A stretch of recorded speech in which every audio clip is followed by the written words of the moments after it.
Hi అండి అందరికీ.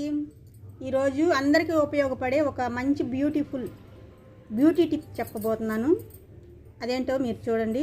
అరటిపండు ఉంది కదా, అరటిపండు తిని మనం ఏం చేస్తాం, తొక్క పడేస్తాం. కానీ ఆ పొరపాటు ఎప్పుడు చేయకండి. ఇలా అరటిపండు తీసుకొని మనం తిన్న తర్వాత ఈ తొక్కని పక్కన పడేస్తున్నారా, అలా పడేయకండి. ఎందుకంటే ఇది మన స్కిన్కి చాలా ఉపయోగకరం అన్నమాట. ఈ అరటి తొక్క తీసుకొని మన చర్మానికి మచ్చలు, ముఖ్యంగా నల్ల మచ్చలు, మొటిములు ఉంటాయి కదా, అలాంటి వారు ఆ మచ్చల మీద, మొటియాల మీద ఇలా రాసుకొని ఒక 10 నిమిషాలు ఆగి చల్లటి నీళ్ళతో మొహం కడుక్కున్నారంటే మీ స్కిన్ చాలా స్మూత్గా ఉంటుంది, ఇంకా చక్కగా మెరుస్తూ ఉంటుంది అన్నమాట. ఇది మంచి బ్యూటీ టిప్, తప్పకుండా ఆశ్రయించండి అందరూ.